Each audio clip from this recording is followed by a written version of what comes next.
ಗ್ರಂಥಾಂತರಂಗದಲ್ಲಿ doctor KS. Narayanachar ಇವರು ಬರೆದ ರಾಮಾಯಣ ರೋಚಕ ಕಥಾಮಾಲಿಕೆ 1 ಶ್ರೀರಾಮಾಯಣ ಪಾತ್ರ ಪ್ರಪಂಚ 8ನೆಯ ಅಧ್ಯಾಯ ಸುಮಿತ್ರೆ ಹಾಗೂ ಶತ್ರುಘ್ನ.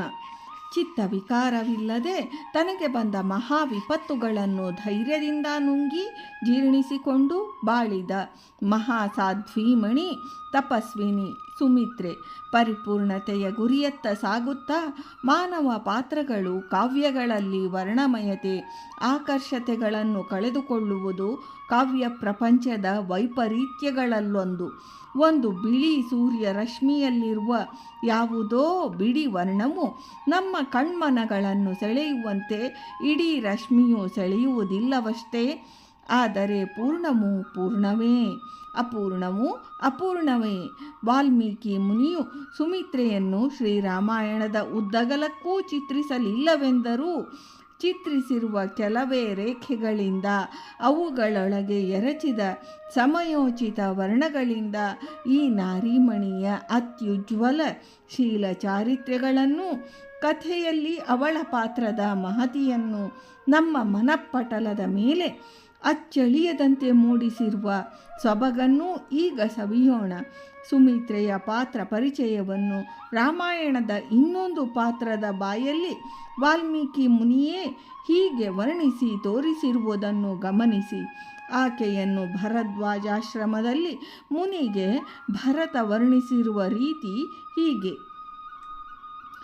ಇಯಂ ಸುಮಿತ್ರಾ ದುಃಖಾರ್ಥ ದೇವಿ ರಾಜ್ಞಶ್ಚ ಮಧ್ಯಮ ಕರ್ಣಿಕಾರಸ್ಯ ಶಾಖೇವ ಶೀರ್ಣಪುಷ್ಪಾವನಾಂತರೆ ಏತಸ್ಯೌತ್ವೌ ಸುತೌ ದೇವ್ಯಾ ಕುಮಾರೌ ದೇವವರ್ಣಿನೌ ಉಭೌ ಲಕ್ಷ್ಮಣ ಶತ್ರುಘ್ನೌ ವೀರೌ ಸತ್ಯಪರಾಕ್ರಮೌ. ಅಯೋಧ್ಯಾಕಾಂಡದ 92ನೇ ಸ್ಕಂದ 23-24ನೇ ಶ್ಲೋಕ. ಮುನಿಯೇ, ಇದೋ ಇವಳೇ ಸುಮಿತ್ರಾದೇವಿ. ಈಗ ದುಃಖದಿಂದ ಕೊರಗಿ ಸೊರಗಿದ್ದಾಳೆ. ನನ್ನ ತಂದೆಯ ಮಧ್ಯಮ ಪತ್ನಿಯಾದ ಈ ನನ್ನ ತಾಯಿ ಕಣಿಗೆಲೆ ಗಿಡದ ಟೊಂಗೆಯಂತೆ ಕಾಡಿನಲ್ಲಿ ಲಕ್ಷಿಸುವವರಿಲ್ಲದೆ ಹೂ ಬಿಟ್ಟು ಆ ಹೂಗಳೆಲ್ಲ ಉದುರಿ ತನ್ನೆಲ್ಲ ಸೊಬಗನ್ನು ಕಳೆದುಕೊಂಡು ಬರಿದೇ ಕಾಂತಿಹೀನವಾಗಿ ಕಾಣುವಂತೆ ನಿಂತಿದ್ದಾಳೆ. ದೇವಕುಮಾರರಂಥ ಲಕ್ಷ್ಮಣ ಶತ್ರುಘ್ನರೆಂಬ ಇಬ್ಬರು ಈ ವೀರಪುತ್ರರಿಗೆ ಅಸಾಧಾರಣ ಪರಾಕ್ರಮಿಗಳಿಗೆ ಜನ್ಮವಿತ್ತ ಮಾತೆ ಇವಳು.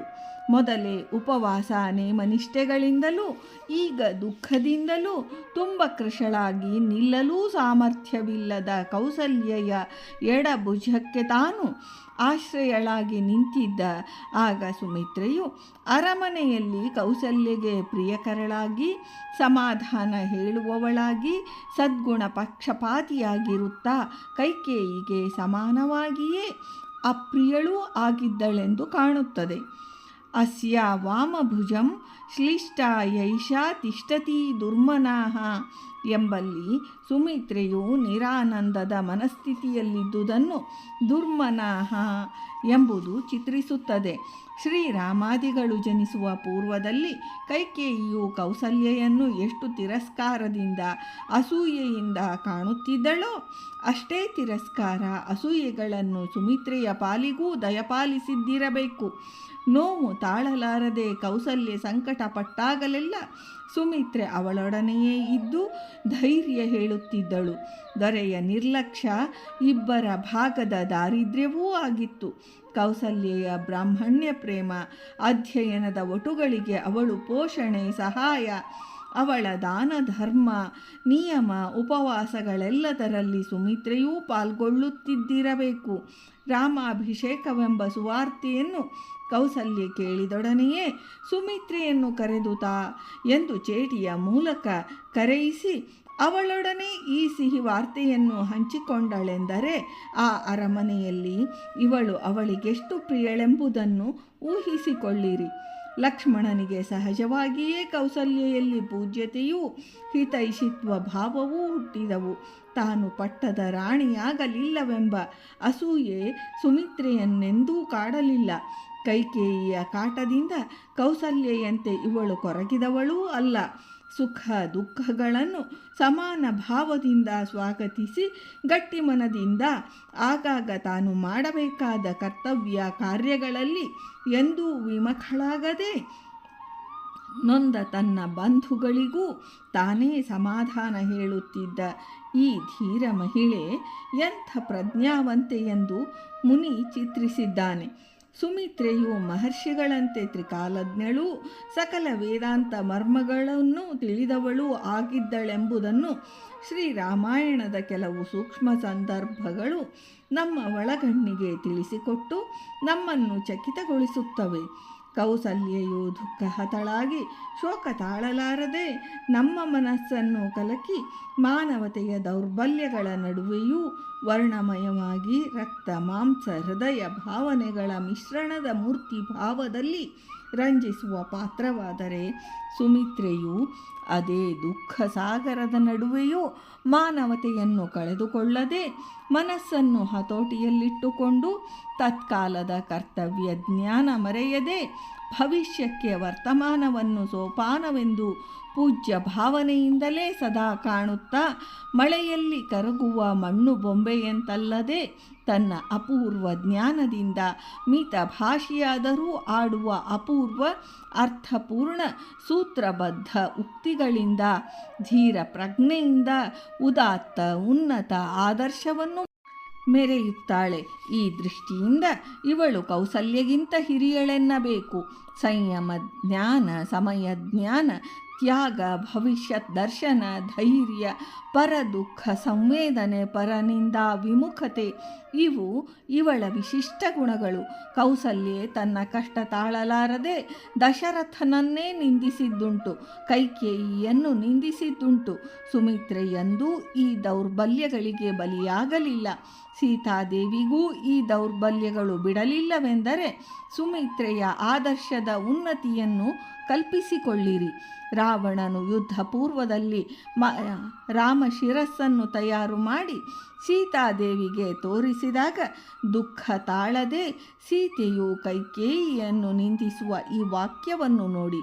ಸಕಾಮ ಭವ ಕೈಕೇಯಿ ಹತೋಯಂ ಕುಲನಂದನಾಹ. ಯುದ್ಧಕಾಂಡದ 32ನೇ ಸ್ಕಂದ 4ನೇ ಶ್ಲೋಕ. ಎಲೈ ಕೈಕೇಯಿಯೇ, ನಿನ್ನ ಇಷ್ಟಾರ್ಥ ಸಿದ್ಧಿಸಿತಲ್ಲವೇ? ಈ ಕುಲಪುತ್ರನಾದ ಶ್ರೀರಾಮಚಂದ್ರನು ಈಗ ಹತನಾದನು. ನಿನ್ನ ವನವಾಸ ವರದ ಉದ್ದೇಶ ಇದೇ ಇದ್ದಿತಲ್ಲವೇ? ಹಾಗೆಯೇ ಇಂದ್ರಜಿತನನ್ನು ಲಕ್ಷ್ಮಣ ಕೊಂದ ಮೇಲೆ ಈ ಪುತ್ರ ವ್ಯಸನವನ್ನು ತಾಳಲಾಗದೆ ರಾವಣನು ಮತಿಗೆಟ್ಟು ಈ ಅನರ್ಥಕ್ಕೆಲ್ಲ ಸೀತೆಯೇ ಕಾರಣವೆಂದು ಭ್ರಮಿಸಿ ಅವಿವೇಕದ ಸಿಟ್ಟಿನಿಂದ ಅವಳನ್ನು ಕೊಲ್ಲ ಬಂದಾಗ ದೂರದಿಂದ ಕತ್ತಿ ಹಿಡಿದು ಬರುತ್ತಿರುವ ಅವನನ್ನು ಕಂಡು ಅಶೋಕವನದ ಸೀತೆಯು ಮಂಥರೆಗೆ ಹಾಕುವ ಈ ಶಾಪೋಕ್ತಿಯನ್ನು ನೋಡಿ. ಧಗಸ್ತು ಕುಬ್ಜಾಮ ಸತೀಂ ಮಂಥರಾಂ ಪಾಪನಿಶ್ಚಯಾಂ ಯನ್ನಿಮಿತ್ತಂ ಇದಂ ದುಃಖಂ ಕೌಸಲ್ಯ ಪ್ರತಿಪತ್ಯತೆ.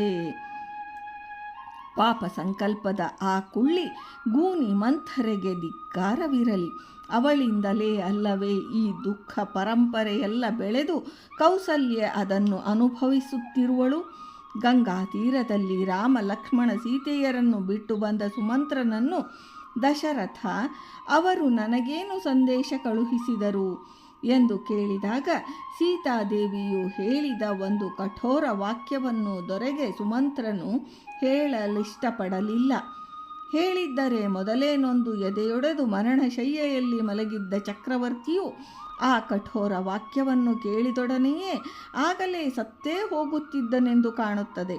ಇದನ್ನು ದೊರೆಯ ನಿಕಟವರ್ತಿಯಾಗಿದ್ದ ಸುಮಂತ್ರನು ಚೆನ್ನಾಗಿ ಅರಿತೇ ಸ್ವಾಮಿ ಸೀತಾದೇವಿಯು ತಮಗೇನೂ ಹೇಳಲಿಲ್ಲ, ಸುಮ್ಮನೆ ನಿಟ್ಟುಸಿರಿಡುತ್ತಾ ಭೂತ ಹಿಡಿದವಳಂತೆ ಕಾಣುತ್ತಾ ಆಗಾಗ ವಿಸ್ಮಯ ತೋರುತ್ತಾ ಹಿಂದೆಂದೂ ಕಷ್ಟವನ್ನೇ ಕಾಣದ ಈ ರಾಜಪುತ್ರಿಯು ಒಣಗಿದ ತನ್ನ ಮುಖದಿಂದ ಗಂಡನನ್ನು ನೋಡುತ್ತಾ ಸುಮ್ಮನೆ ಕಣ್ಣೀರು ಸುರಿಸಲಾರಂಭಿಸಿದಳು.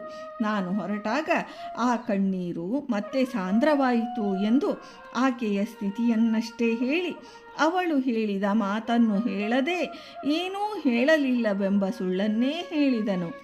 ಜಾನಕಿ ತು ಮಹಾರಾಜ ನಿಶ್ವಸಂತಿ ತಪಸ್ವಿನಿ ಭೂತೋಪಹತಚಿತ್ತೇವ ವಿಸ್ಮಿತಾ ಸ್ಥಿತ ಅದೃಷ್ಟಪೂರ್ಯವಸನ ರಾಜಪುತ್ರಿ ಮನಸ್ವಿನಿ ತೇನ ದುಃಖೇನ ರುದ್ಧತಿ ನೈವ ಮಾಂ ಕಿಂಚಿದಬ್ರವೀತ್ ಉದ್ವೀಕ್ಷಮಾಣಾ ಭರ್ತಾರಂ ಮುಖೇನ ಪರಿಶುಷ್ಯತಾಂ ಮುಮೋಚ ಸಹಸಾ ಭಾಷ್ಪಂ ಮಾಂ ಪ್ರಯಾಂತಿ ಮುದೀಕ್ಷಸಾ. ಅಯೋಧ್ಯಾಕಾಂಡದ 58, 84, 87ನೇ ಶ್ಲೋಕ. ಅದರಂತೆ ಕೌಸಲ್ಯ ಪ್ರತ್ಯೇಕವಾಗಿ ಏಕಾಂತದಲ್ಲಿ ಕೇಳಿದ ಪ್ರಶ್ನೆಗೆ ಉತ್ತರಿಸುತ್ತಾ ಸುಮಂತ್ರನು ಏನು ಹೇಳಿದನು ಎಂಬ ಭಾಗವನ್ನು ಮುಂದಿನ ಭಾಗದಲ್ಲಿ ನೋಡೋಣ. ಇಂದಿನ ಈ ಭಾಗದಲ್ಲಿ ವೃಂದಾವನ ವಿಹಾರಿ ಶ್ರೀಕೃಷ್ಣನಿಗೆ ಸಮರ್ಪಣಾ ಮಾಡ್ತೀನಿ. ಶ್ರೀಕೃಷ್ಣ ಅರ್ಪಣಮಸ್ತು.